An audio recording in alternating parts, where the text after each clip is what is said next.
Hey Gear Seekers, I'm Nick. I decided that I wanted to build something with the brand new Ryzen 3 3100, and the idea was I wanted to see if I could build a gaming and streaming PC for about $1,000 US, but the caveat also being that I didn't buy any of these parts. This is stuff we already had on hand, so yeah, and we basically calculated the price off PC Part Picker, although it's not always accurate. Actually, most of the time it's not accurate, and the compatibility stuff's not always right, but we did use that as the reference price for this system, so you can get an idea of how much it will cost in your region.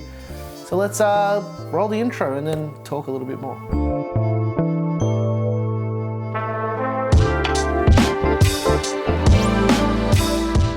As usual, these builds are basically builds that we do with parts that we grab from our inventory. We don't go out and buy parts for these builds.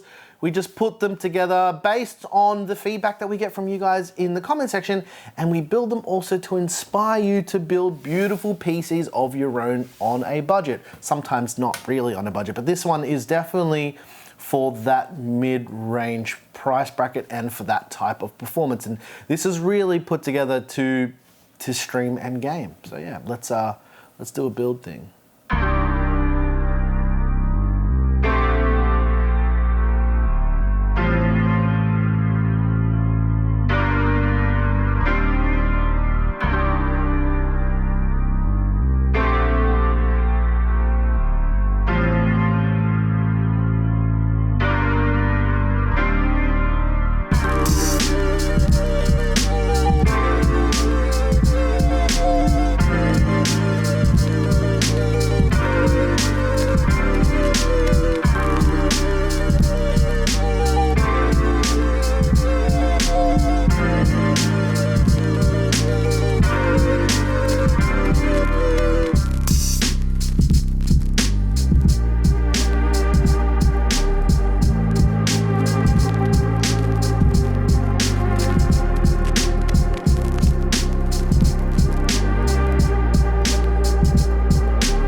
All right, ladies and gents, it's everybody's favorite part of the video. We're gonna visit our friends over at Corp and see what they're hiding today. Let's see if we get a nice peel going on.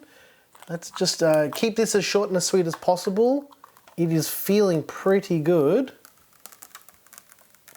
There's a lot of resistance. I'm actually pulling quite hard. I like pulling hard. These are my favorite types of peels. Oh lordy.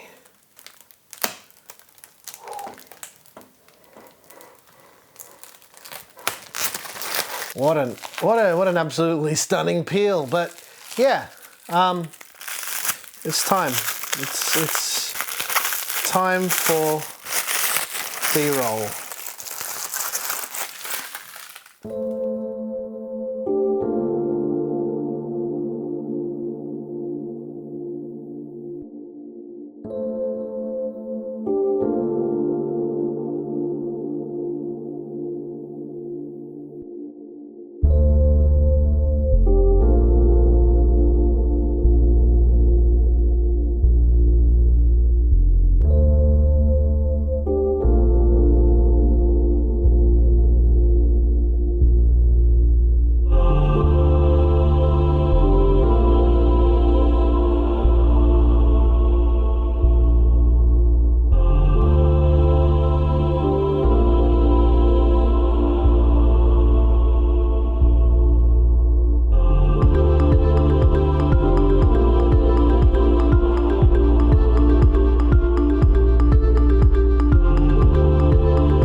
I hope you guys enjoyed the build in the Antec DP501. It's actually a pretty decent case. It's got a lot of RGB. It's not super expensive. It's even got illumination down here and on the front as well. I did add an RGB strip to the inside back of the case just to add that little bit extra pink glow. But otherwise, yeah, I really liked how this build turned out. The performance is actually pretty good too. Surprisingly, not really. The 3100 is a little bit of a banger of a chip. But yeah, let's talk about those parts because everyone loves to hear all about that stuff. So the motherboard I went with was the Gigabyte B450 Aorus Pro Wi-Fi. We've used this board in the past. It's been out for a little bit and we're kind of like getting to the end of B450, so I was like, hey, you know what, we might just do one more B450 build just before all this B550 stuff starts exploding all over everyone's face in the next few months or whenever. I don't know, who knows when that's coming, but yeah, I figured it's going to be pretty soon, so might as well do it. And the CPU we went with was obviously the AMD Ryzen 3 3100. Now there's a little bit of a story that I will share with you. I mean, other YouTubers would make an entire video about this one thing that happened, but I was setting up a B-roll shot and the CPU fell off the table and onto the floor and bent almost all of the pins. But I fixed it because, yeah. And you'll probably notice in the clip I'm going to play right now, the way that I'm putting the CPU in the socket, you will see that I added a little bit of extra force. There were like pins that weren't quite centered, but once I pushed them in, they actually lined up again, and the CPU is good. It works perfectly. All the benchmarking and everything was done on this system, and it runs perfectly. So yeah, don't do a nick, don't drop CPUs on the floor. I can't believe I did that still.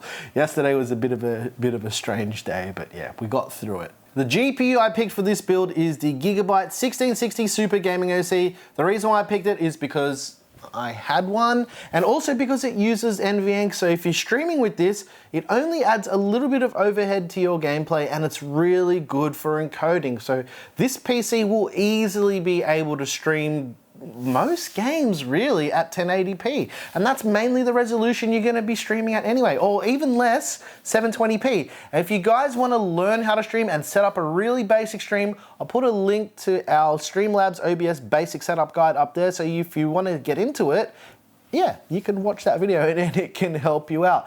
Now, some of the other parts that we use are the Antec Katana RAM. I use a 16 gig kit at 3200 megahertz. They're not too expensive. They are coming to market now. They're already available here in Australia. They're going for 179 Australian dollars. That's probably going to be around 115 US dollars or 110 US dollars, depending on the taxes in your county or your region. So yeah, I don't really know how that works anymore. Yeah.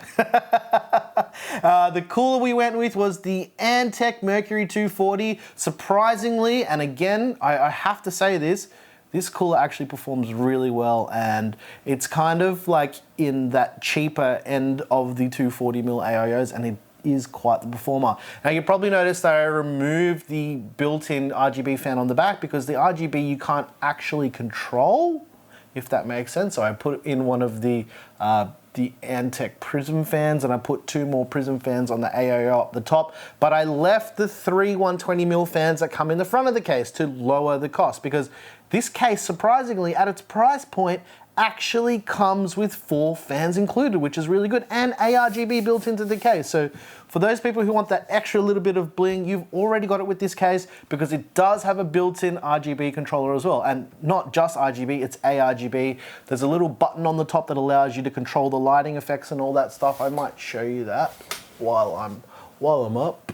You can literally just press the button on top, and it will cycle through all the RGB effects. Obviously, the RGB on the RAM and stuff, and on the cooler and the GPU and the motherboard is all done in RGB Fusion, but all the other stuff that you're seeing in the case, I literally did it with the button to save myself some time, because that pink color that Antec has with their controller is actually quite nice, and I dig it, and it's kind of like that neon vibe that we so love here at Gear Seekers. Everything's like purple and blue over here, right, Claire?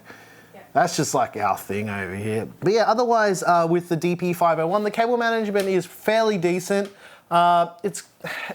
You've got to understand, like, this is a budget-focused case, so you can't really complain about what you're getting for your money because you're not actually spending that much money on it. And that also adding to that as well, the airflow is okay. It's not the best, but it's basically a closed front with a small intake, which is fine. It's no problem. This type of configuration doesn't generate a lot of heat anyway. And with all of that said, and if you're curious about all that, let's see the benchmarks and you can figure it all out for yourself.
See, I told you the performance was all right. It's not too bad. Thermally, it's okay too. I was quite surprised, but that being said, there is a bit of an intake down the bottom, and this is actually fine. And the space between the front panel and the fans is actually quite large as well. So it's not completely suffocating it, although, you know, there's only a small amount of intake, but it does fine. It's not too bad at all. And the temperature increases were only very, very slight. But overall, I'm happy with it. It looks great. It performs pretty well. And the price is pretty good for whatever the crazy stuff is going on in the world right now. It's actually pretty fairly priced. So yeah, I hope you guys enjoyed it. And if you like the music you heard here, I make all the music and all that jazz. And if you want to support the channel, you can hit that join button or get early access to videos just like this one over on Floatplane. And if you didn't like this video, hit that dislike button twice.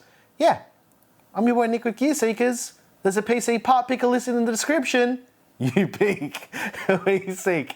And yeah, I'll catch you guys in the next one. I'm going to go and edit this video because I decided to wear this t-shirt for the second day in a row, so we would have some continuity because yeah, we had a few hiccups and this video took way longer than I expected it to for a build video. Anyways guys, love you very much. Hope you're feeling well. Hope you're all healthy, and we'll catch you in the next one.